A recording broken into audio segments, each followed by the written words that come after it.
नमस्कार, मैं डॉक्टर सीमा Sharma S A Sanskrit classes में आपका स्वागत करती हूँ। आज हम व्यंजन संधि करते हैं। इससे पहले वीडियो में हमने स्वर संधि की, उसके अलग अलग भेद किए, यण संधि, आयादि संधि, गुण संधि, वृद्धि संधि, प्रकृति भाव पर रूप संधि, पूर्व रूप संधि। तो आज हम संधि का अगला भेद व्यंजन संधि करते हैं।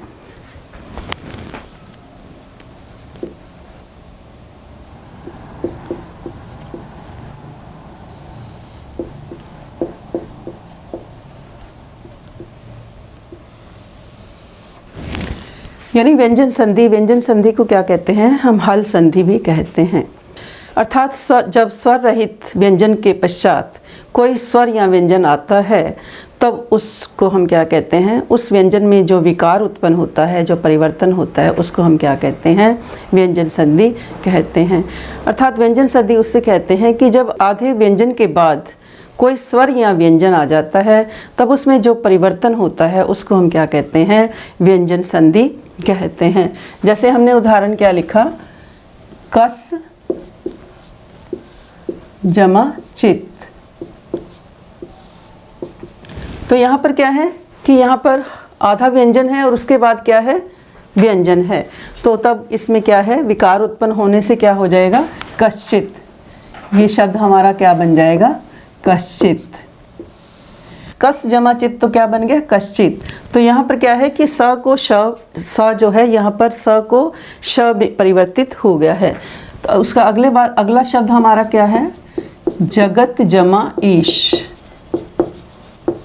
ईशः। तो यहाँ जगत में हमारा त क्या है? हलंत है। हलंत के बाद क्या है? स्वर है। तो हमने इसको क्या कर दिया? जगदीशः। अर्थात आधे व्यंजन के बाद, व्यंजन की हमारी क्या परिभाषा हो गई कि आधे व्यंजन के बाद यदि स्वर आता है या व्यंजन आता है और उन दोनों में जो विकार उत्पन्न होता है उसको हम क्या कहते हैं? व्यंजन संधि कहते हैं।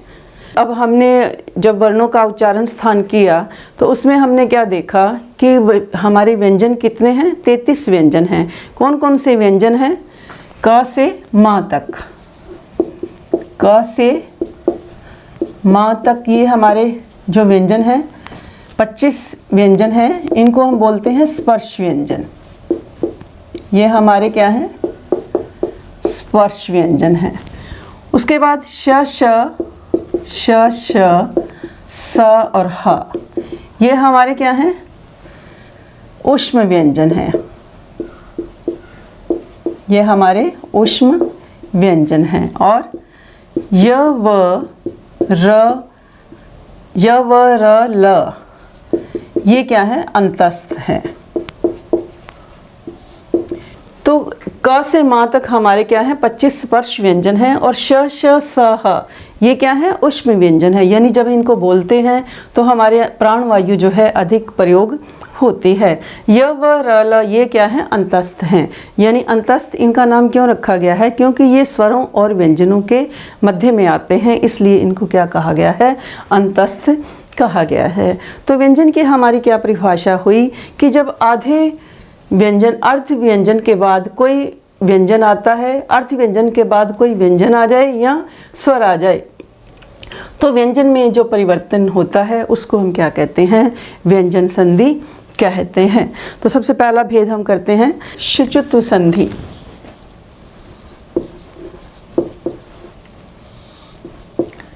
शुचित्व संधि, इसका सूत्र क्या है? पाणिनि ने इसका कौन सा सूत्र दिया है? स्तो शचुना शचु। इसका सूत्र क्या है हमारा? पहला स्तो शचुना शचु, ये पाणिनि सूत्र है हमारा। संधि ये जो है विधायक सूत्र है हमारा। स्तो शचुना शचु, ये हमारा क्या है? विधायक सूत्र है। यानी स तथा त्वर्ग, त्वर्ग मैंने त थ द ध न को, तथा श और च्वर्ग, इन दोनों का योग होने पर, अर्थात इन दोनों के आपस में पास रहने पर स और त्वर्ग को क्या हो जाता है, श और चवर्ग आदेश हो जाता है। स और त्वर्ग तथा श और चवर्ग होने पर उसको क्या आदेश हो जाता है, श और चवर्ग आदेश हो जाता है। यानी स और श यदि इस तरीके से आ जाते हैं, स और श आ जाते हैं, तो इस स को क्या आदेश हो जाएगा, श आदेश हो जाएगा। इस श को क्या हो जाएगा, श आदेश हो जाएगा। जैसे हमने उदाहरण क्या देखा कि कश्चित, अभी हमने पहले किया कि कस जमा चित, तो क्या हो जाएगा, इस स को क्या है, क्या आदेश हो गया, श आदेश हो गया। तो क्या बन गया, कश्चित। तो क्या बन जाएगा, कश्चित। इसी प्रकार से क्या है कि त्वर्ग और चवर्ग, यानी त्वर्ग और चवर्ग, त्वर्ग और चवर्ग आने पर, यानी इस तरफ त्वर्ग है और दूसरी तरफ क्या है, चवर्ग है, तो यहाँ पर क्या हो जाएगा, फिर उसको क्या आदेश हो जाएगा, त्वर्ग को चवर्ग आदेश हो जाएगा। त्वर्ग को क्या आदेश हो जाएगा, त्वर्ग के बाद यदि चवर्ग है तो उस त्वर्ग को क्या आदेश हम कर देंगे, चवर्ग आदेश कर देंगे। तो इसका उदाहरण क्या है, जैसे हमारा कि सत्य जमा चित्त, सत्य जमा चित्त, तो अब यहाँ पर त्वर्ग है, यहाँ पर क्या है, चवर्ग है, तो इस त को हमने क्या कर दिया, चवर्ग आगे पीछे पूर्व पर होने पर, त्वर्ग पर होने पर, दूसरी तरफ होने पर इस त को हमने क्या कर दिया, च आदेश कर दिया। इसको हम कैसे लिखेंगे, सच्चित्त। कैसे लिखेंगे हम इसको, सत्चित्त। यदि यानी जो स है और त्वर्ग है और श और च है, ये आपस में क्या है, आगे पीछे हो सकते हैं। इनका योग पूर्व पहले भी हो सकता है और पीछे भी हो सकता है। पूर्व और पर इनका क्या है, योग हो सकता है। यानी शकार तथा चवर्ग का जो चवर्ग का जो साहचर्य है सकार तथा त्वर्ग से पूर्व या पर कहीं भी रह सकता है। जैसे हमने एक शब्द क्या लिखा, याचना, याच जमा ना, जो याचना शब्द है ये हमारा कैसे बनेगा, याच जमा ना, यानी यहाँ पर क्या है, चवर्ग है, च छ ज झ न, और यहाँ पर क्या है, ना शब्द है। तो जब हमने इसको इकट्ठा किया, जब इसको हम इसको संधि बनाएंगे तो क्या बन जाएगा, याचना। तो इस त्वर्ग को क्या कर दिया हमने, चवर्ग आदेश कर दिया। तो शब्द हमारा क्या बन गया, संधि हमारी क्या बन गई, याचना। संधि हमारी क्या बन जाएगी, याचना। इसी तरीके से और भी शब्द करते हैं, जैसे हमने क्या किया कि रामस जमा शोभते, रामस जमा शोभते, रामस जमा शोभते। तो जब हमने इसको इकट्ठा किया, स के बाद क्या है, श आ गया, तो स के बाद श आ गया, तो इस स को हमने क्या आदेश कर दिया, श आदेश कर देंगे। तो क्या बन जाएगा, रामस्य शोभते। इसी तरीके से हम कुछ भी शब्द हम लिख सकते हैं, जब संधि करेंगे तो हमारा ये बन जाएगा, रामस्य शोभते। कश्चित, याचना, इसी तरीके से हमारे बहुत सारे शब्द बन जाते हैं। स्तो शचुना शचु, कि स त्वर्ग और श और चवर्ग, इन दोनों के स्थान पर क्या हो जाता है, श और चवर्ग आदेश हो जाता है। तो ये हमने किया कि स और श के बाद यदि श आ जाता है तो उस स को क्या आदेश हो जाता है, श आ जाता है। इसी तरीके से त्वर्ग और चवर्ग आता है तो उस त्वर्ग को क्या है, चवर्ग आदेश हो गया। यहाँ पर याचना, यहाँ पर क्या है कि चवर्ग और त्वर्ग, यदि चवर्ग और त्वर्ग, याचना शब्द को हम कैसे एक्सप्लेन करेंगे, कैसे जानेंगे कि चवर्ग के बाद यदि क्या आ जाता है, त्वर्ग आ जाता है, तो उसको क्या हो जाएगा, चवर्ग आदेश हो जाएगा। याच के बाद यदि क्या है, ना आ गया, तो इस ना को क्या हो गया, चवर्ग आदेश कर दिया। तो हमने क्या लिख दिया, याचना। इसी का ही एक अपवाद सूत्र है, ये विधायक सूत्र है हमारा, स्तो शचुना शचु, और इसका अब हम क्या करते हैं, एक अपवाद, इसी का ही एक अपवाद सूत्र है, इसी सूत्र का ही ये एक अपवाद है, इसी सूत्र का ही क्या है, ये एक अपवाद है। अपवाद यानी कि यदि श के बाद त्वर्ग आता है तो उसको क्या होता है, च्वर्ग नहीं होता। यहाँ पर ये क्या कहते हैं कि यदि श के बाद क्या आता है, त्वर्ग आता है, त्वर्ग आता है तो उसको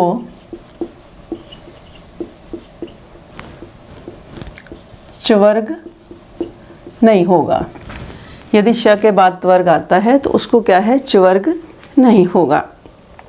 यहाँ पर हमने शब्द क्या लिखा, जैसे विष जमा न, तो यहाँ पर क्या है कि विष्णहा। अब ये क्या कह रहे हैं, ये सूत्र जो अपवाद सूत्र है, इस सूत्र का ये अपवाद सूत्र है कि यदि श के बाद क्या आता है, त्वर्ग आता है, तो त थ द ध न ये त्वर्ग है। तो यहाँ पर वो क्या कह रहे हैं कि इस सूत्र के माध्यम से इस त्वर्ग को च्वर्ग आदेश नहीं होगा। जब हम संधि बनाएंगे तो क्या बन जाएगा, विष्णहा। संधि बनाएंगे तो क्या है, क्या हमारा शब्द बन जाएगा, विष्णा शब्द बन जाएगा। यानी जो साथ हमारा ये अपवाद सूत्र है, स्तो शचुना, शचु का ये क्या है, अपवाद सूत्र है। शकार से परे च्वर्ग ना हो, क्यों ना हो, त्वर्ग के रहने पर। शकार से परे क्या है, यहाँ त्वर्ग है, तो त्वर्ग के रहने पर च्वर्ग ना हो, तो विष जमा न विष्णा, ये हमारा क्या है, संधि ये हमारी बन जाएगी। इसी तरीके से प्रश जमा नहा, तो क्या बन जाएगा, प्रश्नहा, प्रश्नहा। तो ये ये संधि विच्छेद हो गया और ये हमारा क्या हो गया, संधि बन गया। तो विष जमा न विष्णा, प्रश जमा न प्रश्न। तो ये शब्द हमारे क्या हैं कि जो आदेश होता है, जैसे हमने ये किया, तो स और त्वर्ग ये हमारे क्या हैं, स्थानी हैं। स और त्वर्ग यानी स त थ द ध और न, उसके बाद क्या कहते हैं, और ये हमारे क्या है, आदेश हैं। ये क्या है, स्थानी हैं, और ये पहले वाले हमारे क्या हैं, स्थानी हैं, और ये हमारे क्या हैं, आदेश हैं। और फिर च्वर्ग का च, छ, ज, झ और अण है, ये हमारे क्या है, आदेश हो गए। यानी स्थानी क्या है कि विद्यमान रहते हुए भी जो बाद में न रहे, कि जैसे विद्यमान रहते हुए भी जो बाद में नहीं रहता वो क्या होते हैं, स्थानी होते हैं। और जो पहले ना रहें और बाद में रहें वो क्या होते हैं, आदेश होते हैं। उनको क्या कहा जाता है, आदेश कहा जाता है। क्योंकि कई बार एग्ज़ाम में इस प्रकार के प्रश्न पूछे जाते हैं कि स्थानी क्या है और आदेश क्या है। तो स्थानी क्या है कि विद्यमान रहते हुए भी जो बाद में ना रहे, और आदेश क्या है कि जो पहले ना रहे और परंतु बाद में रहे वो क्या है, आदेश है। यानी जैसे हमने कश्चित में किया, कश्चित में हमने किया, तो यहाँ पर जो हमारा स शब्द है ये क्या है, स्थानी है। स शब्द हमारा क्या है, स्थानी है, और इसके स्थान पर आदेश क्या हुआ, श आदेश हो गया। ये क्या है, हमारा आदेश है। इस तरीके से आप समझ सकते हैं और एक्सप्लेन भी कर सकते हैं। तो जब हमने संधि की तो क्या बन गया, कश्चित। ठीक है, हो गया क्लियर ये। तो ये इसका अपवाद सूत्र था, स्तो शचुना शचु का अपवाद सूत्र क्या था, शात, कि श के बाद यदि त्वर्ग आता है तो उसको च्वर्ग आदेश नहीं होगा। तो ये जो हमारे स और त है ये क्या है, हमारे स्थानी हैं, और जो दूसरे जो होता है, आदेश होता है श और च्वर्ग, ये क्या है, हमारे आदेश माने जाते हैं। तो अगला सूत्र करते हैं हम, शटुना शटु।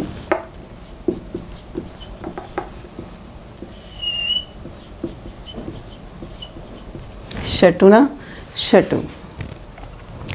इससे पहले हमने सूत्र किया स्तो शचुना शचु। यहाँ क्या मानेंगे हम, स्तो की जो स्तो शब्द है उसकी क्या हम मानेंगे हैं, अनुवृत्ति होने में सकार तथा त्वर्ग क्या है, स्थानी माने जाएंगे। यानी इस सूत्र की हम व्याख्या क्या करेंगे कि स और त्वर्ग के होने पर श और ट्वर्ग के योग में स के स्थान पर श और त्वर्ग के स्थान पर ट्वर्ग आदेश हो जाता है। यानी इसमें इसकी परिभाषा हमारी क्या हुई, शटुना शटु कि स और त्वर्ग के स्थान पर श और ट्वर्ग का योग होने पर स और शटुना शटु कि स और त्वर्ग के स्थान पर शकार और ट्वर्ग का योग होने पर स और त्वर्ग के स्थान पर शकार और ट्वर्ग का योग होने पर स और त्वर्ग के स्थान पर श और ट्वर्ग का योग होने पर इस स और त्वर्ग को क्या हो जाता है, श और ट्वर्ग हो जाता है। श और क्या हो जाता है, ट्वर्ग हो जाता है। कि कहने का मतलब ये है कि यदि अब इससे पहले वाला सूत्र हम इसमें ले लेंगे किस तो शटुना शटु कि स और त्वर्ग की अनुवृत्ति होने से सकार और त्वर्ग यहाँ पर क्या है, स्थानीय हैं। ये दोनों जो सकार और त्वर्ग ये क्या है, हमारे स्थानीय हैं। और इसकी जगह पर क्या आदेश हो जाएगा, श और ट्वर्ग। इसकी जगह क्या आदेश होगा, श और ट्वर्ग। और ये हमारे क्या हो जाएंगे, आदेश हो जाएंगे। ये हमारे क्या हो जाएंगे, आदेश हो जाएंगे। ये समझना हमें बड़ा ज़रूरी है। ये तो उदाहरण देखते हैं कि इसका उदाहरण कैसे है। जैसे रामस जमा षष्ठः, रामस जमा षष्ठः, तो हमने जब संधि बनाई तो क्या बन गया, इस स के बाद क्या है, इस श का क्या है, योग है। इस स के बाद क्या है, इस श का, षटकोण वाले श का क्या है, योग है। तो इस स को हमने क्या कर दिया, श आदेश कर दिया। तो क्या क्या बन जाएगा, रामश षष्ठः। तो क्या बन जाएगा, रामश षष्ठः, रामस षष्ठः। संधि विच्छेद क्या है, रामस षष्ठ है। तो जो हमने संधि बनाई तो क्या बन गया, रामश षष्ठः। इसी प्रकार रामस टीकति, रामस टीकते। अब यहाँ पर तो स के बाद श था तो हमने क्या कर दिया, स आदेश कर दिया। परंतु यहाँ पर क्या है कि स के बाद क्या है, ट्वर्ग है। तो अब इसको क्या कर देंगे, इस स को तो हम श आदेश करेंगे ही करेंगे। तो क्या हो जाएगा कि स के बाद चाहे श आए या ट्वर्ग आए, इन दोनों का योग होने पर, यानी स और त्वर्ग, श और ट्वर्ग, इन दोनों का योग होने पर, योग होने का मतलब क्या है कि आगे या पीछे, ऐसे पूर्व या पर किसी प्रकार भी आ जाएं, उसको हम क्या आदेश कर देंगे, श और ट्वर्ग आदेश कर देंगे। तो रामस टीकते, तो जब हमने संधि बनाई तो क्या बन गया, रामश टीकते। संधि बनाई तो हमारे पास संधि क्या आ गई, रामश टीकते। इसी प्रकार क्या है, पेश जमा ता। तो यहाँ पर क्या है कि योग हो गया ता, तो हमने क्या कर दिया, पेश जमा ता किया। तो हमारी संधि क्या बनेगी, पेष्टा। पेष्टा का मतलब क्या होता है, पीसने वाला। पेष्टा मतलब पीसने वाला।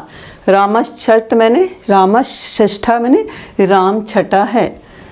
पेश जमा ता, पेष्टा, पेश जमा टा, तो क्या हो गई हमारी संधि, पेष्टा। पेष्टा मैंने पीसने वाला। इसी तरीके से तत् जमा टीका, इसी तरीके से तत् जमा टीका। तो यहाँ पर क्या है, त्वर्ग है, यहाँ पर क्या है, ट्वर्ग है। तो इस ता को हमने क्या कर दिया, टा आदेश। तत् जमा टीका, तो यहाँ पर क्या है, ता है, और इस ये त्वर्ग है और ये क्या है, ट्वर्ग है। तो यहाँ पर इसको क्या हो जाएगा, त को क्या आदेश हो जाएगा, टा आदेश हो जाएगा। तो क्या बन जाएगा, तट टीका। तट टीका मैंने उसकी टीका, यानी कोई जब हम बुक लिखते हैं तो उसके ऊपर जब हम टीका करते हैं, टिप्पणी करते हैं, तट टीका, तत् जमा टीका, तट टीका। इसी प्रकार से और शब्द है जब हमारा, जैसे उद जमा डयन, उद जमा डयन।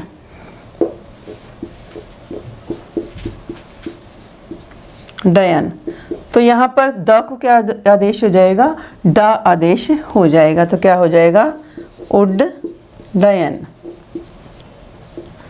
तो क्या बन जाएगा हमारा, उड्डयन। तो शटुना शटु कि स और त्वर्ग, जो स्तो शचुना शचु जो हमारा सूत्र है उसकी हम क्या करते हैं, अनुवृत्ति ले लेंगे। वहाँ से क्या है कि अनुवृत्ति होने से स्तो शब्द की, स्तो जो सूत्र, स्तो शचुना शचु जो सूत्र है उसकी स्तो की अनुवृत्ति लेने से सकार और त्वर्ग हमारे क्या हो जाएंगे, स्थानीय हो जाएंगे। और सकार और त्वर्ग के योग से आने पर स के स्थान पर क्या है, श हो जाएगा और त्वर्ग के स्थान पर क्या है, ट्वर्ग आदेश हो जाएगा। शटुत्व संधि का ही, ये हमारी संधि कौन सी है, शटुत्व संधि। पहली हमारी क्या थी, शचुत्व संधि, और ये क्या है, शटुत्व संधि का ये हमारा सूत्र, शटुना शटुना शटु। और इसी का ही, इसी शटुना शटु का ही एक अपवाद सूत्र है कि न पदांता ट टोरनाम, न पदांता ट टोरनाम। तो शटुना शटु ये इसका अपवाद सूत्र है, न पदांता ट टोरनाम। तो ये सूत्र क्या कहता है कि ट्वर्ग के बाद यदि सा आता है या त्वर्ग आता है तो उस सा को श और त्वर्ग को ट्वर्ग आदेश नहीं होगा। यानी पद के अंत में षट जमा संतः, तो यहाँ क्या है, ट्वर्ग है और दूसरी तरफ क्या है, स है। तो इस सूत्र के माध्यम से कि ट्वर्ग के बाद यदि सा आता है तो इस स को क्या है, श आदेश नहीं होगा। तो क्या बन जाएगा हमारा, एज इट इज ही रहेगा ये, षट संतः कि 6 संत। तो ये हमारा क्या है, एज इट इज ही रहेगा, कोई इसमें परिवर्तन नहीं होगा। इसी प्रकार आगे क्या कहते हैं कि षट जमा ते, कि ट्वर्ग के बाद यदि क्या है, त्वर्ग आ जाए तो उस त्वर्ग को क्या है, ट्वर्ग आदेश नहीं होगा। तो ये भी ऐसे ही बना रहेगा। तो क्या बन जाएगा, षट ते। षट ते माने वे, बहुत सारे लोग हैं, वे 6, बहुवचन हो गया ये, ते स तौ ते, ते षट वे 6। अब इसी का ही एक विशेष है नियम, इसी का ही एक विशेष बताते हैं, करते हैं हम विशेष। यानी क्या कहते हैं कि यदि पद के अंत में टा है के बाद क्या आ जाए, नाम नवती या नगरी आने पर श और ट्वर्ग हो जाता है। यानी पद के अंत में, पद के अंत में ट्वर्ग आने पर, पद के अंत में यदि क्या है, ट्वर्ग है, तो पद के अंत में ट्वर्ग है और उसके बाद क्या आ जाए, पद के अंत में ट्वर्ग आने पर उसके बाद में नाम नवती और नगरी ये यदि आ जाता है तो वहाँ पर क्या है, शटुत्व श और ट्वर्ग हो जाता है। यानी यहाँ पर तो ये क्या कह रहे थे कि पद के अंत में यदि स आता है तो उसको श आदेश नहीं होगा इस सूत्र के हिसाब से। परंतु यहाँ पे ये क्या कह रहे हैं कि पद के अंत में यदि ट्वर्ग आता है, यहाँ भी देखो ट के बाद त्वर्ग था तो इसको त को हमने ट्वर्ग आदेश नहीं किया, परंतु ये क्या कहते हैं कि पद के अंत में यदि ट्वर्ग आता है और उसके बाद में नाम नवती और नगरी यदि आ जाते हैं तो उसको क्या हो जाता है, शटुत्व आदेश हो जाता है। उसको क्या हो जाता है, शटुत्व आदेश हो जाता है। तो हम उदाहरण लिखते हैं, जैसे षड प्लस ना, षड प्लस ना। उदाहरण हम क्या करते हैं, जैसे षड प्लस नाम। अब यहाँ पर क्या है कि ये ट्वर्ग है, ठीक है, ये क्या है, ट्वर्ग है कि पद के अंत में ट्वर्ग आने पर और उसके बाद में नाम नवती या नगरी आ जाए। तो यहाँ पर पद के अंत में क्या है, षड में ट ठ ड ट्वर्ग है, उसको क्या कहते हैं कि शटुत्व हो जाता है। यानी टवर्ग आदेश हो जाता है। अब इसको हमने क्या कर दिया, षटुत्व, टवर्ग श और टवर्ग आदेश हो जाता है। तो हमने इसको, जब हमने उसको संधि बनाया तो क्या बन गया। उसके बाद अगला शब्द हमारा क्या है कि षड्नवति, षड, उसके बाद क्या है षड्नवति,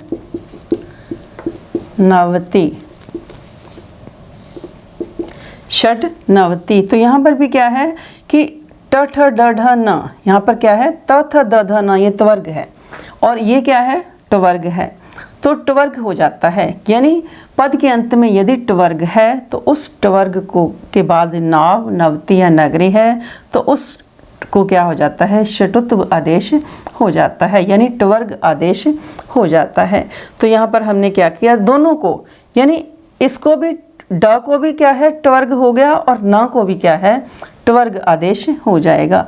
तो क्या लिखा हमने यहाँ पर, क्षण नवती।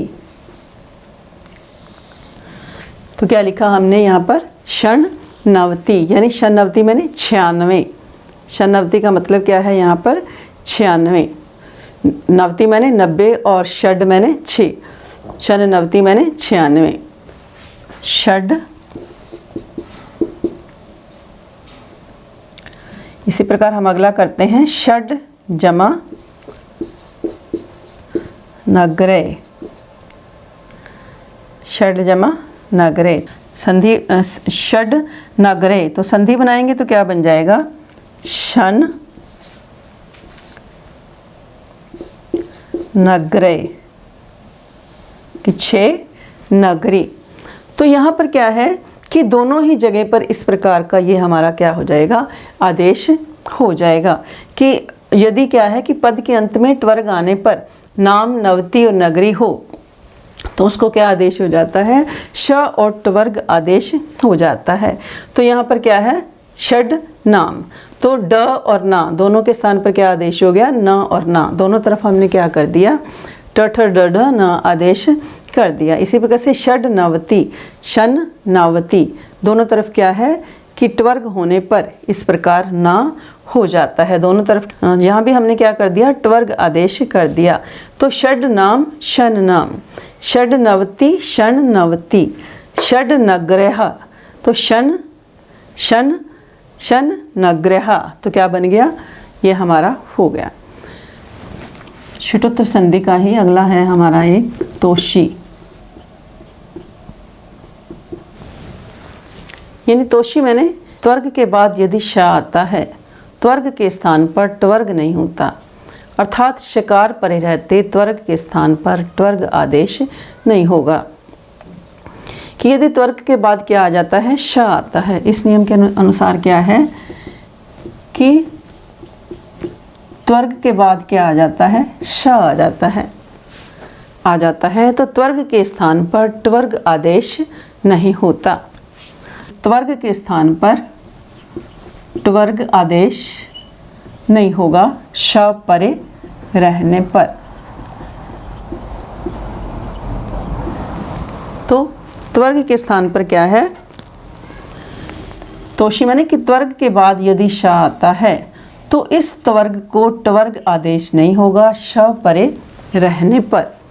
इसका उदाहरण हम क्या लिखते हैं, जैसे सन जमा षष्ठः, इसका उदाहरण क्या है,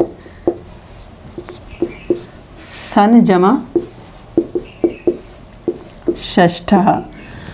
तो तोषी कि त्वर्ग के बाद यदि श आता है तो उस त्वर्ग को क्या है, टवर्ग आदेश नहीं होगा श परे रहने पर। जैसे हमने उदाहरण क्या लिखा, सन जमा षष्ठ है, तो यहाँ पर क्या है, ये त्वर्ग है और उसके परे क्या है, श है, तो इस त्वर्ग को क्या है, टवर्ग आदेश नहीं होगा। तो हमारा जो संधि बनेगी तो क्या बनेगी, सन षष्ठः, इसमें कोई परिवर्तन नहीं होगा, सन षष्ठः, इसमें कोई परिवर्तन नहीं होगा कि छठा सज्जन, सन षष्ठः, इसका अर्थ क्या है, छठा सज्जन। तो यहाँ पर क्या है कि जो शटुना शटु, यहाँ पर क्या है कि शटुना शटु से प्राप्त शटुत्व का निषेध होने के कारण त्वर्ग न्य के अनंतर श होने से न टवर्ग नहीं हुआ। यानी यहाँ पर क्या हो रहा था कि न टवर्ग हो रहा था कि स और तकार के बाद यदि श और टवर्ग आता है, त्वर्ग को क्या हो रहा था, स और त्वर्ग के स्थान पर श और टवर्ग आदेश हो रहा था। तो यहाँ पर ये क्या कह रहे हैं कि यदि त्वर्ग के बाद श आता है, यदि तोशी माने कि त्वर्ग के बाद यदि श आता है तो उस त्वर्ग को श परे रहने पर टवर्ग आदेश नहीं होगा। तो सन जमा षष्ठ है, जब हमने संधि बनाई तो क्या बन गया, सन षष्ठः। तो 2 सूत्र हमने किए। यदि आप मेरे चैनल पर नए हैं तो चैनल को लाइक करें, सब्सक्राइब करें। एसएस संस्कृत चैनल को लाइक करें, सब्सक्राइब करें और साथियों में शेयर ज़रूर करें और अंत तक वीडियो को ज़रूर देखें। संधि का अगला भेद करते हैं हम, जशत्व संधि। जशत्व संधि, व्यंजन संधि का अगला भेद हमारा क्या है, जशत्व संधि। यहाँ पर क्या है कि झलाम जशो अंति, इसका पाणिनि सूत्र क्या है, झलाम जशो अंते, पाणिनि सूत्र है ये, झलाम जशो अंते, कि झल वर्णों के बाद स्थान पर क्या आदेश हो जाता है, झष वर्ण आदेश हो जाता है। यानी यदि पद के अंत में यदि झल है तो उसके स्थान पर क्या आदेश हो जाता है, उसी वर्ग का क्या आदेश हो जाता है, तीसरा वर्ण आदेश हो जाता है। तो झल में हमारे कौन कौन से पाणिनि का जो सूत्र हैं, पहले 4 हमारे किस में आ जाते हैं, पहले 4 हमारे जो सूत्र हैं स्वर को बताते हैं और जो अगला सूत्र है एक अनुनासिक को बताता है और उसके बाद हमारे क्या हैं, सारे जभंग से लेकर के हल तक झल में हमारे सारे सूत्र आ जाते हैं। तो झल वर्णों के स्थान पर यदि जश वर्ण होता है, अर्थात पद के अंत में यदि क्या है, झल है, झल मतलब पहला, दूसरा, तीसरा और चौथा, और श श साह, तो उस झल को क्या आदेश हो जाता है, जश आदेश हो जाता है। यानी उसी वर्ग का तीसरा अक्षर आदेश हो जाता है। जैसे हमने क्या लिखा, उधार हमने क्या लिखा, वाक जमा ईशः, वाक जमा ईशः। तो यहाँ पर क्या है, पहला अक्षर है झल है और उसके बाद क्या है, स्वर है, तो इसको हमने क्या कर दिया, जश आदेश कर देंगे। झल का मतलब क्या है कि वर्गों के पहले, दूसरे, तीसरे और चौथे तथा श श स और ह, श श स और ह, इसमें हमारे क्या हैं, सारे झल वर्ण आ जाते हैं कि वर्गों का पहला, दूसरा, तीसरा और चौथा श श स ह। अब झल के बाद क्या हो, ये हमारे क्या हैं, सारे झल है। झल के बाद कुछ भी, झल के बाद क्या है, व्यंजन आने पर, झल के बाद क्या है, कोई भी व्यंजन आने पर या स्वर आने पर उसको क्या आदेश हो जाता है, जश आदेश हो जाता है। जश में हमारे कौन कौन से वर्ण आ जाते हैं, ज ब ग ड द। जश में हमारे क्या आ जाते हैं, जब गड दश। तो अंतिम वर्ण की हम क्या कर देंगे, इत संज्ञा कर देंगे, तो ये हमारे क्या है, जश हो जाएंगे, ये हमारे क्या हैं, जश बन जाएंगे। तो वाक जमा ईशः, तो हमने क्या बनाया, जब हमने संधि की तो क्या बन गया, वागीशः। संधि की तो क्या बन गया, वाग जमा ईशः, तो क्या संधि बन गई, वागीशः।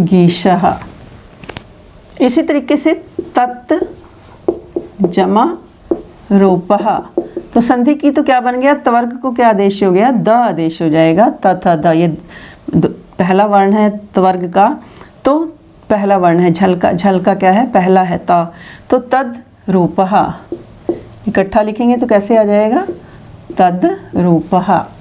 तत् रूपः का क्या बन जाएगा, तद रूपः।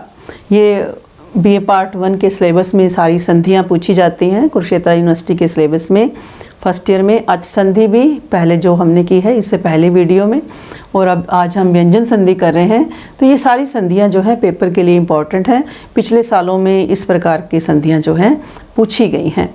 तो इसी प्रकार से अगला हम करते हैं कि दिक् जमा अम्बरः, दिक् जमा अम्बरः। तो जब हमने संधि बनाई तो क्या बन गया, दिगंबरः। संधि की तो क्या बन गया? दिगंबरः। सत्य जमा आचार, इसी तरीके से हम सारी करते जाएंगे कि सत्य जमा आचार तो क्या बन जाएगा? सदाचार। चित्त जमा रूपम, चिद रूपम। तत्त जमा धनम तो क्या बन जाएगा? तद धनम। इसी का ही एक और सूत्र है कि झलाम जश जशी, झलाम जश जशी, झलाम जश झशी। झल के स्थान पर क्या है? जश आदेश हो जाता है। क्या परे रहने पर? जश परे रहने पर, यानी उसी वर्ग का। यानी झल में मैंने अभी आपको बताया कि झल में कौन कौन से वर्ण आ जाते हैं हमारे, कि य व र ल, इन व्यंजनों को छोड़ करके, य व र ल और अनुनासिक को छोड़ करके यदि कोई भी व्यंजन आ जाता है तो उसके बाद यदि क्या है, उसको क्या है? झश आदेश हो जाता है। क्या परे रहने पर? झशी परे रहने पर।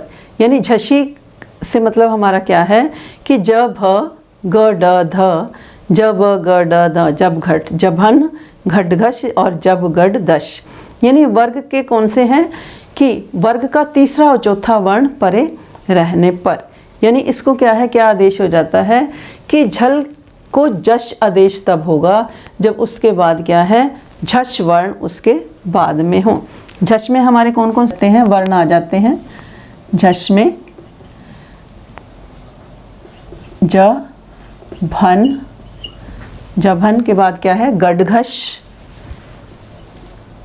गड घश, घटघश और जब गड दश, जब गड दश। ये हमारे किस में आ जाते हैं? झशी में आ जाते हैं। ये सारे वर्ण हमारे किस में आ जाते हैं?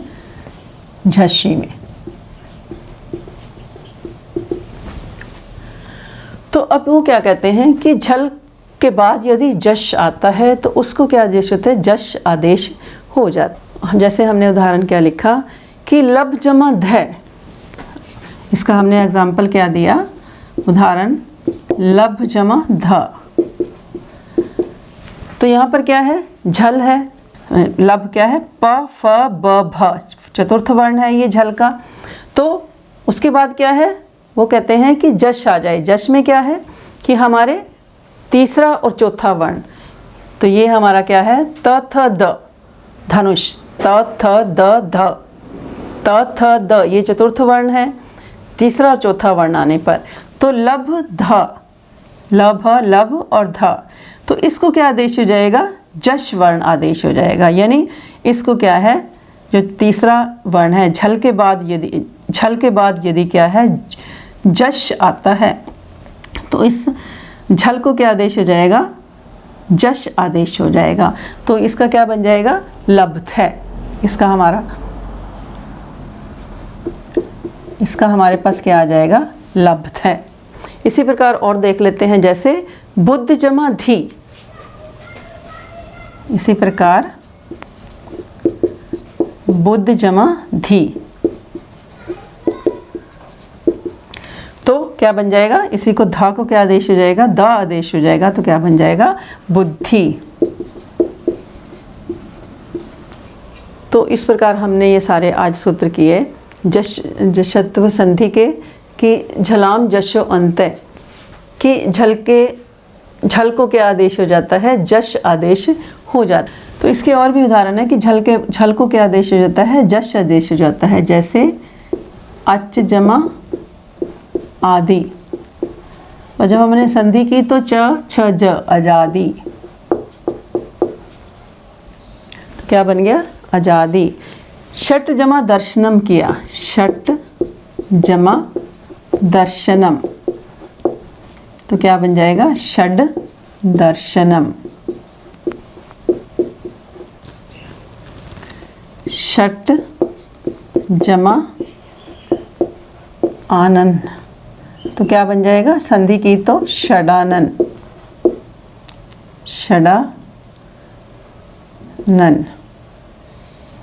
षड जमा आनन तो षडानन, जब हमने इकट्ठा किया तो क्या बन गया?